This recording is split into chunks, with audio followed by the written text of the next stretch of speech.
Hello viewers, in this tutorial I'll show you how to archive Instagram story highlights. So let's see how to do it. First of all, just open Instagram. Now go to your profile. Here you will see all highlights on your profile.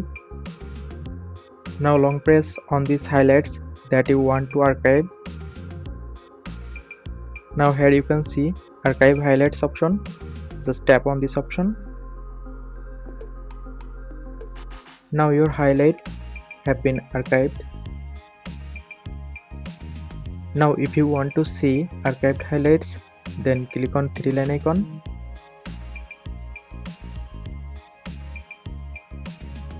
Now go to your activity, go to archived. Now tap on highlights. Here you will see your all archived highlights. From here you can unarchive your highlights. Thanks for watching. Stay connected for more updates.